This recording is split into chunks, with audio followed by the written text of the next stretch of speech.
Donald ট্রাম্পকে থানায় নেওয়া হলো। এখন আপাতত আছে ডোনাল্ড ট্রাম্প চিড়িয়াখানায়। আপনারা তো দেখেছেন, আহারে বাংলাদেশে এক মহিষের নাম রাখছিল ডোনাল্ড ট্রাম্প। এটা নিয়ে যে কাহিনী হইল, অবশেষে ডোনাল্ড ট্রাম্পকে থানায় নেওয়া হলো। এখন আপাতত আছে ডোনাল্ড ট্রাম্প চিড়িয়াখানায়। এমন ভাবে পৃথিবীতে বিভিন্ন দেশে নিউজ প্রচার করা হয়েছে যে বাংলাদেশে দেখতে একটা মহিষ ডোনাল্ড ট্রাম্পের মতো, নাম রেখে দিচ্ছে ডোনাল্ড ট্রাম্প। সেটা কি কোরবানি করা হয়নি? এটা এখন চিড়িয়াখানায় আছে। এটি আজগবি নাম দিয়া, এমনিতেই ডোনাল্ড ট্রাম্প কেমন মানুষ আমরা তো জানি, মানুষ বললে তো ভুল হবে। তাদের আচরণে পশুত্ব প্রকাশ পায়। এমন একজন মানুষের নাম, কুরবানি একটা ইবাদত, ওয়াজিব, সওয়াবের কাজ। আপনি একটা পশুর নাম রেখে দিলেন ডোনাল্ড ট্রাম্প।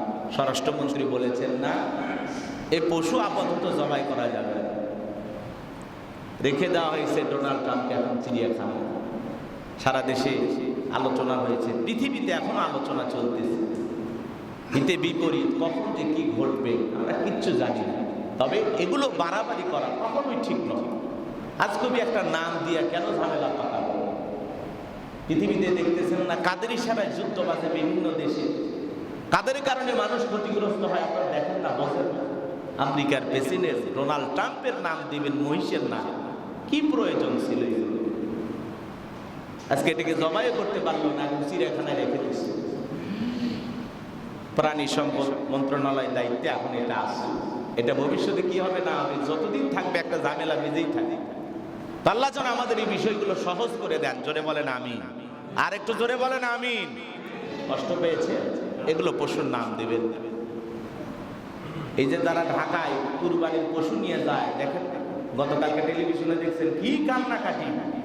কয় 2-3 লাখ টাকার গরু, কয় 80,000 টাকা বিক্রি করতে পারে না, কান্নাকাটি করতেছে। কুষ্টিয়ার এক বেচারার গরু মারাই গেছে, আর 10 লাখ টাকার গরু ঢাকায় নিয়ে গেছে, আশা করে মারা গেছে।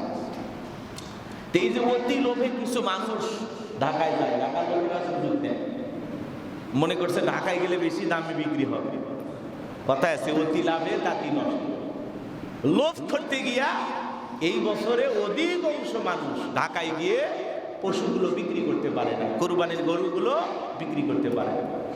এখন যাওয়ার ভাড়া, আসার ভাড়া, খাওয়ার ভাড়া, হাটের বাজারে বসার একটা ট্যাক্স, এগুলো দিতে দিতে ওর অবস্থা খারাপ। আরো 5টা গরু বিক্রি করলে দাম উঠবে। তো সম্মানিত হাজিরিন, আমি যে কথা বলতে চাচ্ছিলাম, এমন একটি ইবাদত আমরা গতকালকে করলাম, এর মাধ্যমে আমরা আনুগত্য প্রকাশ করেছি। সামি'না ওয়া আতা'না, শুনলাম মানলাম। আল্লাহ বিধান দিয়েছেন, আমরা কোরবানি করেছি। প্রত্যেকটা বিষয় আমরা আজকে জুমার নামাজ পড়ার জন্য আসছি, এটা কার বিধান? জোরে বলেন, আল্লাহর বিধান। আমরা আসরের নামাজ আদায় করব, এটা কার বিধান? আল্লাহর বিধান। আমরা নামাজের ব্যাপারে যেভাবে আল্লাহ তাআলার বিধানটাকে মানি, রোজার ব্যাপারে যেভাবে মানি, যাকাতের ক্ষেত্রে যেভাবে মানি, হজের ক্ষেত্রে যেভাবে মানি, প্রত্যেকটা বিষয়ে সমাজে যদি আমরা এইভাবে আল্লাহ এবং রাসূলের আনুগত্য করি, অনুসরণ করি, তাহলে বিশ্বাস করেন আপনার আমার জীবনটা, এই দুনিয়ার জীবনটা জান্নাতে পরিণত হবে। বলুন সুবহানাল্লাহ। আল্লাহর বিধানে শান্তি, আল্লাহর বিধানে মুক্তি। এই সমাজে আল্লাহ এবং রাসূলের আনুগত্য যদি আমরা সঠিকভাবে করি, আমাদের জীবনে কোনো হয়রানি থাকবে না, কোনো পেরেশানি থাকবে না, কোনো হাহুতাশ থাকবে না, কোনো আফসোস থাকবে না, কোনো পরিতাপ থাকবে না। জীবনটা সহজ হবে, সুন্দর হবে। কখন? কোরআন সুন্নাহ মোতাবেক আমরা চলবো যাব। সম্মানিত হাজিরিন, গভীর মনোযোগ দিয়ে কথাগুলো শোনেন। তাহলে আল্লাহ রাব্বুল আলামিন বলেন, ইয়া আইয়ুহাল্লাযীনা আমানু আতিউল্লাহা ওয়া আতিউর রাসূলা ওয়া উলিল আমরি মিনকুম। আরেকটু জোরে বলেন আল্লাহু আকবার। আল্লাহ রাব্বুল আলামিন বলেন, হে ঈমানদারগণ, হে বিশ্বাসীগণ, তোমরা আল্লাহ এবং রাসূলের আনুগত্য করো এবং তোমাদের মধ্যে যারা বিচারক, যারা নেতা,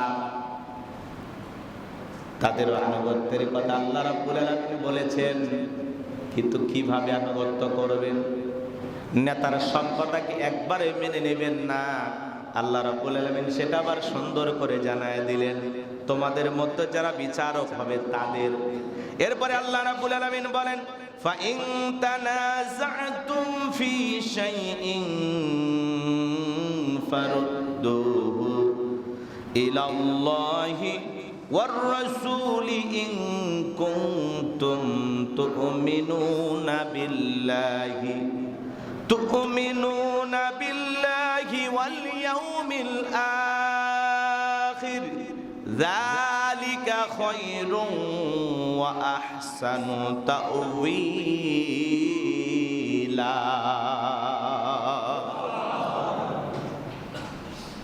নেতার অনুসরণ করতে গিয়ে কোনো বিষয় যদি তোমাদের মতনৈক্য তৈরি হয়, তাহলে তোমরা কি করো? আল্লাহ এবং রাসূলের দিকে ফিরে আসো, তালাশ করো আল্লাহ কি বলেছেন, আল্লাহর বিধান কি, রাসূল কি বলেছেন, এই দুইটা তালাশ করো। যদি তোমরা আল্লাহ এবং পরকালের প্রতি বিশ্বাস স্থাপন করে থাকো, এটাই হবে তোমাদের জন্য কল্যাণকর, এটাই হবে শ্রেষ্ঠ পরিসমাপ্তি। বলুন সুবহানাল্লাহ।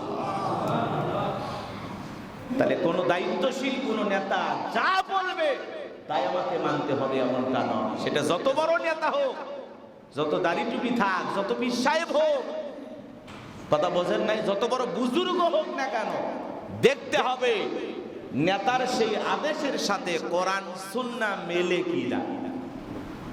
আমার আল্লাহ কি বলেছেন, আল্লাহর বিধান কি বলেছেন, রাসূল আকরাম সাল্লাল্লাহু আলাইহি ওয়াসাল্লাম কি বলেছেন।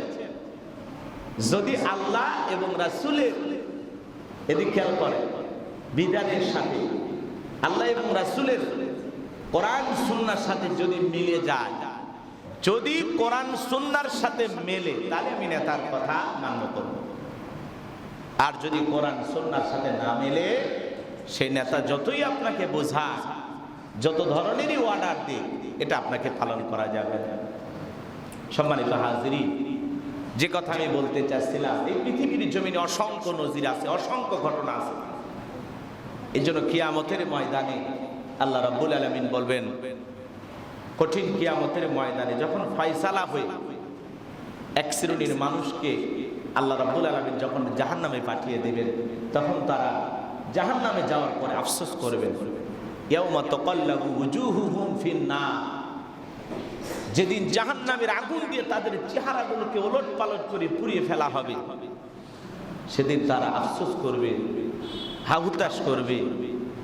ইয়াউমা তাকাল্লাবু ওয়ুজুহুহুম ফিন-নার ইয়াকুলুনা ইয়া লাইতানা আতা'না আল্লাহা ওয়া আতা'না রাসূলা। সেদিন তারা জাহান্নামের আগুনে জ্বলবে আর পুড়বে আর আফসোস করে বলবে, হায় আফসোস, দুনিয়ার জীবনে যদি আমরা আল্লাহ এবং রাসূলের আনুগত্য করতাম, তাহলে আমাদেরকে এইভাবে জাহান্নামের আগুনে জ্বলা লাগতো। আল্লাহর বিধান জানার পরেও মানে না অসংখ্য মানুষ আছে, অসংখ্য মানুষ জানে, বোঝে, তারপরে মানে না। আর নবীদের জীবন, সাহাবা ইকরামদের জীবনটা দেখেন, তাদের জীবন গবেষণা করে যদি আপনি একটু চিন্তা ভাবনা করেন, আল্লাহ যখন যেভাবে যে আদেশ করেছেন, সে আদেশের ব্যাপারে তারা কখনো কোনো প্রশ্ন করে